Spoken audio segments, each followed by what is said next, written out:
গল্পটার নাম হচ্ছে আল মুতাকাল্লিমাতু বিল কোরআন, মানে যে নারী সবসময় শুধু কোরআন দিয়ে কথা বলে। আব্দুল্লাহ ইবনে মুবারক অনেক বড় মুহাদ্দিস, হজ করে ফিরতেছেন, হঠাৎ দেখেন এক বৃদ্ধা মহিলা, বয়স্ক মহিলা চাদর গায়ে দিয়ে শুয়ে আছে। তো এটা অনেক বড় একটা কনভারসেশন, আমি কনভারসেশনটা আপনাদেরকে শোনাই। উনি কাছে গেলে যে সালাম দিলেন, আসসালামু আলাইকুম রাহমাতুল্লাহ। সালামের উত্তরে বৃদ্ধা মহিলা স্বাভাবিকভাবে উত্তর না দিয়ে একটা কোরআনের আয়াত তেলাওয়াত করলেন। তিনি তেলাওয়াত করলেন, সালামুন কাওলাম মির রাব্বির রহিম, মানে দয়াময় প্রতিপালক আল্লাহর পক্ষ থেকে তোমার প্রতিও সালাম। এটা একটা কোরআনের আয়াত, কিন্তু এটা দিয়ে উত্তর হয়ে যায় সালামের। কি বলেন? আচ্ছা গেল। এবার আব্দুল্লাহ ইবনে মুবারক জিজ্ঞেস করলেন, মাযা তাসনাঈনা ফি হাযাল মাকান, এখানে কি করেন আপনি, কি করতেছেন একা একা?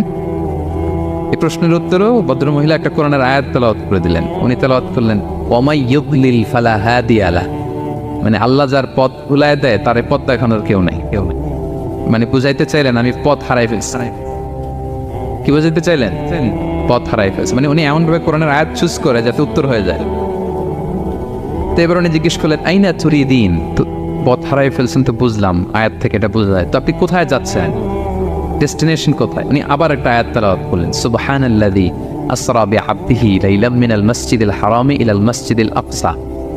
রাসূল সাল্লাল্লাহু আলাইহি ওয়াসাল্লাম মেরাজের আগে যে ইসরা হয়েছিল, মসজিদুল হারাম থেকে মসজিদুল আকসা রাসূল সাল্লাল্লাহু আলাইহি ওয়াসাল্লামকে আল্লাহ নিয়েছিলেন, এটা তেলাওয়াত করলেন। তো বুঝাতে চাইলেন আমি আপনার মতো হজে আসছিলাম মসজিদুল হারামে, আর যাচ্ছি মসজিদুল আকসা, মানে